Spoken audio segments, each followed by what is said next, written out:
Okay, so today what we're going to be doing is working on 8-2 orders of operation. So again, during our Zoom meeting, I said you are more than welcome to use a calculator to answer these because I care more about the process than I do about the correct calculations right now. So the orders of operations, we say, please excuse my dear Aunt Sally.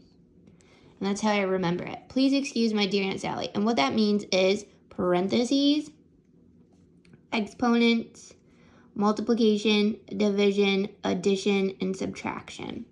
I put a line under multiplication and division just like this because these two, depending on which one comes first, are together. So you're going to, if you come across an expression, you're going to do whichever one comes first with multiplication and division. So if division comes first, you're reading it just like you would a book from left to right. You would do division before multiplication if it came first. Same thing with addition and subtraction. So if you do not use the proper order of operations, you will not get the correct answer. So what they're showing us is the steps to evaluate this expression, which looks really scary, but it's actually not, especially with you using a calculator. So you look. So do I have any parentheses? Yes, I do. So that is what you're going to have to do, solve for first. So 1 times 5 we know is 5. So then the part that this gets super tricky is that you have to keep rewriting the steps over and over and over because you evaluated for this. So then you rewrite it. So you're just bringing it down. 2 to the third power divided by 2 plus 3 times 6 minus, and then that's where your 5 comes in. Okay? So then it says evaluate any terms with exponents. Do I have any exponents in this equation? Yes, I do. 2 to the third power. So just remember 2 to the third power is equivalent to saying 2 times 2 times 2. It's not 2 times 3. So a lot of times people get confused about that. It's 2 this many times. So this is the base number, this is the exponent. So 2 times 2 times 2. 2 times 2 is 4, 4 times 2 is 8. So they have it right here. 2 to the third power is equal to 8. So then you substitute the 8 in now. So instead of saying over here, 2 to the third power, you had already evaluated it, it equals 8. And just so you know, evaluate, the word evaluate just means solve. 8, and then you copy down the rest of the equation. Divided by 2 plus 3 times 6 minus 5, okay? So now I did my parentheses, I did my exponents. Now I'm looking for multiplication or division. So again, whichever one comes first when you're reading from left to right. In this case, it would be the division. So multiply and divide in order from left to right. So 8 divided by 2. So 2, 4, 6, 8, that equals 4. So you're going to just rewrite it. So now I can take out this 8 divided by 2 and I put 4. So 4 plus, and then multiply. What is 3 times 6? 18. So 4 plus 18, and then you're going to do your minus 5. So then add and subtract in order from left to right. So I did my parentheses, my exponents, my multiplication, my division. Now I need to do the adding and subtracting. So 4 plus 18, which I'm doing right here. When I do that, I get 22. So now I'm going to evaluate this for 22. So what I have left is 22 minus 5. And when I do that, I get 17. So this whole expression is equal to 17. Okay, so for numbers 1 through 4, you're just going to say which operation should be done first. So is it multiplication, addition, subtraction? Which operation should you do first? So in this equation, 6 plus 3 times 2. Use your PEMDAS. So I'm going to actually rewrite it right here just so I have this visual of what I should do. So you're always going to do it in this order. I put the lines under multiplication and addition and subtraction just as a visual to help me know that multiplication and division are together, whichever one comes first, and addition and subtraction are together, whichever one comes first. So I run through my head, parentheses, nope. Exponents, no. Multiplication, yes. So I would actually do 3 times 2 first. So on the line, you would write multiplication.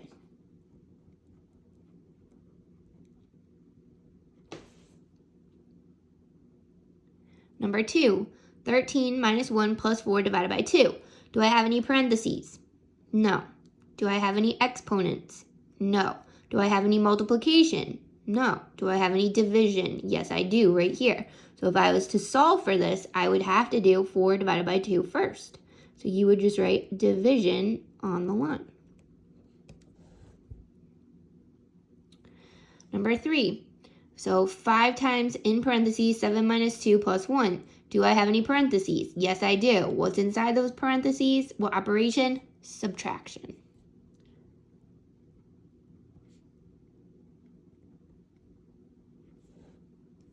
All right, number 4, 19 plus 23 minus 4 times 5. So both of these are in parentheses. So which one should you do first? You would do both parentheses first. So you would do addition and multiplication.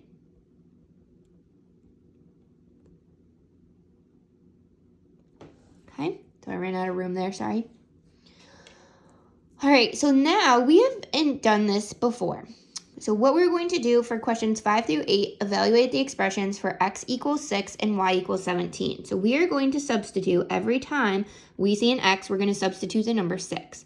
Every time we see a y, we're going to substitute the number 17. And I'm going to put it in parentheses because it makes it easier to kind of show you that substitution.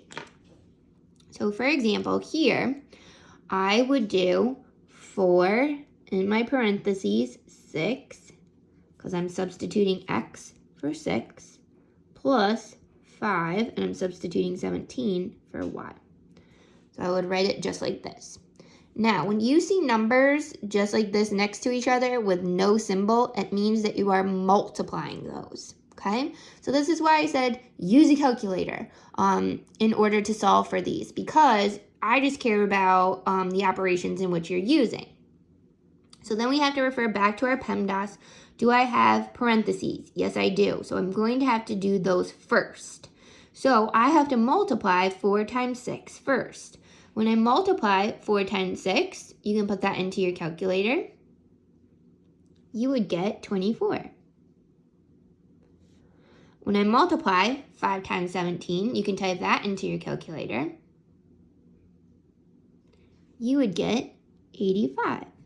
And then I'm just bringing my addition symbol down from these, and then I solve. So 24 plus 85. What does that equal to?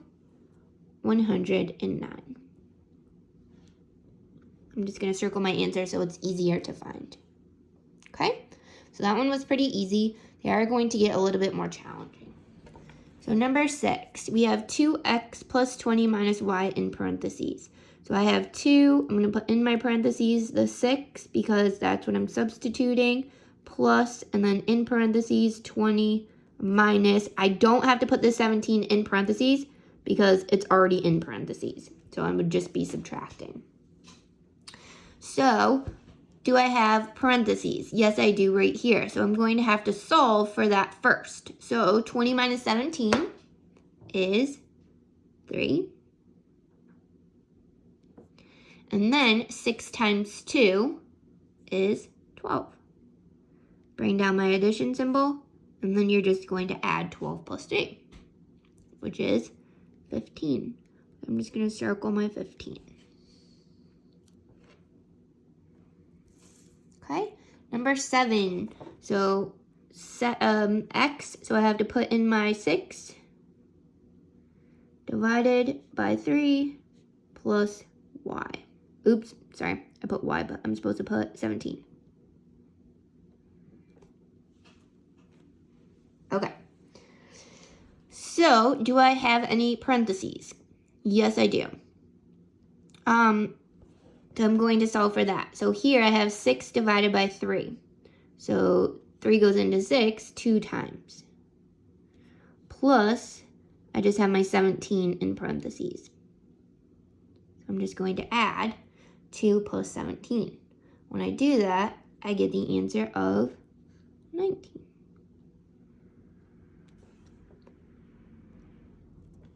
Okay, so this one is probably one of the harder ones. So 4y divided by 2 plus, and then in parentheses, 8x plus 10. So I have to do my substitutions. So 4 16. So again, when it's next to each other, I am multiplying. Divided by 2 plus in parentheses 8x, which is 6, plus 10. Okay? Just as a little reminder, anytime that you, like this kind of looks confusing, so this, you can write it like this, which is multiplication. You can write it like this, which we're used to seeing. You could write it like this with a dot. It all means the same thing. Okay, so I have to evaluate P as my parentheses. So I have to evaluate what's in my parentheses first. Where this gets a little tricky because I have to do, using my PEMDAS, I don't have any exponents, but I do have multiplication. So these two numbers right here are next to each other. So I have to evaluate 8 times 6. So 6 times 8 is 48 plus 10.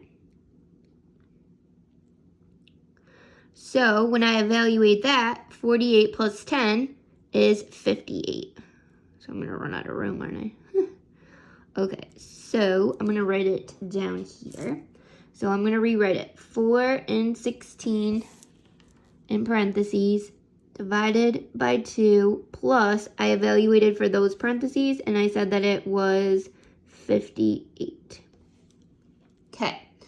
So now I do have new parentheses here. So 4 times 16. So you can go ahead and write 4 times, 17, not 16. What am I doing? So 4 times 17 into your calculator. And you would get 68.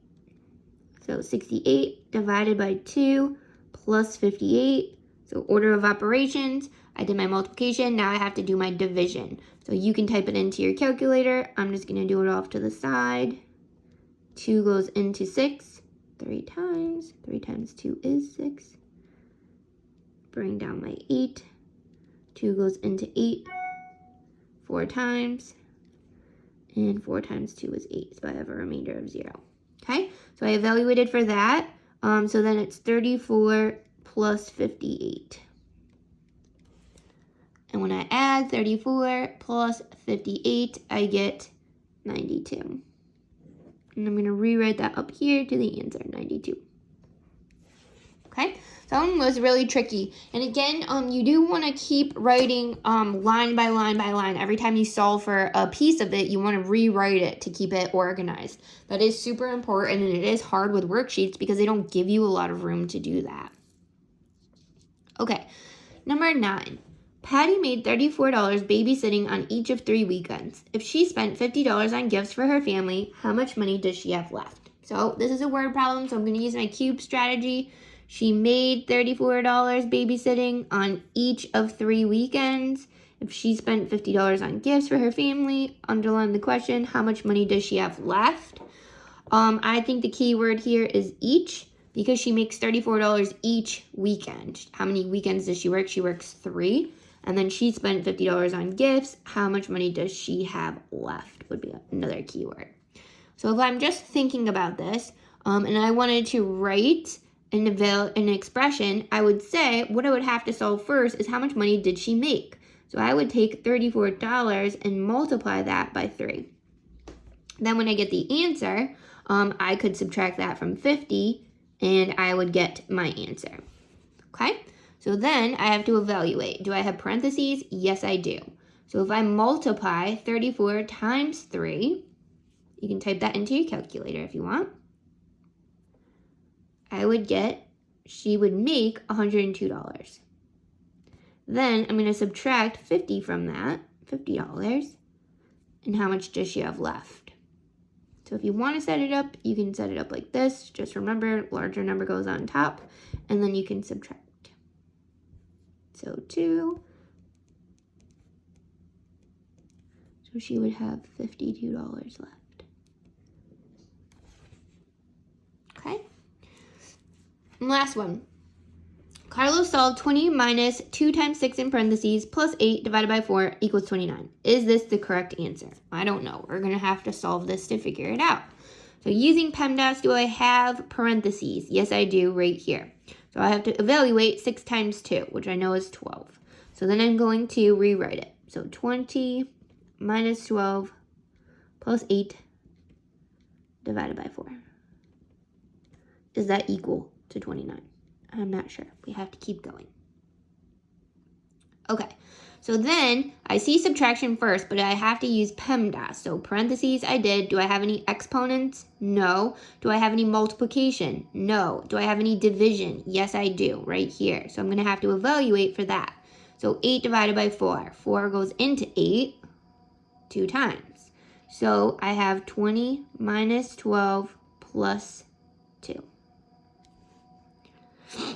Okay, and then I see subtraction and addition. So again, up here, if it's together, it's whichever one comes first when you're reading from left to right. So I'm going to evaluate 20 minus 12 first. When I do that, I get 8, and then I'm just going to add 2. So 8 plus 2 is equal to 10. So is he correct? No, he's not correct. So Carlos is not correct. What he did was he just went and filled it out. He solved just as if he was going like this. He was not using the orders of operation. So that's why he did not get the correct answer. So no, Carlos is not correct. The answer was 10, not 29. Okay? All right. So then just looking at your homework, I would write PEMDAS right at the beginning of this right here. So parentheses, exponents, multiplication, division, addition, and subtraction. I put the line under multiplication and division to know whichever one comes first when you're reading from left to right, and addition and subtraction are grouped together. So for numbers 1 through 8, you're just going to practice using those. So remember, order does matter. Number 9, which is a true statement. So you are going to have to solve for this one and solve for this one and then tell which one is correct. Number 10, 11, and 12, you're going to have to insert parentheses to make each statement true. So parentheses look like this, which means you're doing it first. So for number 10, would you put parentheses around 25 divided by 5, which you would have to solve that first, then subtract 4? Would that give you 25? Or would you have to put parentheses around 5 minus 4, solve for that, which is 1, and then 25 divided by 1, does that give you 25? So you are putting the parentheses around a group of these numbers, okay, to make it equivalent to this number. Insert parentheses in this expression. So again, you're going to insert them so that the expression equals 32, and then the expression equals 12 plus 1 times 2. So you're going to put them in a different spot. If you have trouble with this part, you can just skip it. Just try your best. Solve 25 minus 7 times 2 divided by 4 plus 2. What is the answer? So again, use your calculator. And number 15, I crossed off because you don't actually have to do it. So write 2 orders of operation problems, then trade with a classmate and solve the problems. We would be able to do that if we were together, but we are not. So if you do want to do it and you want to share it with me, that's fine, but you don't have to do it. So you can cross off number 15. All right, thank you for watching. I'll see you tomorrow.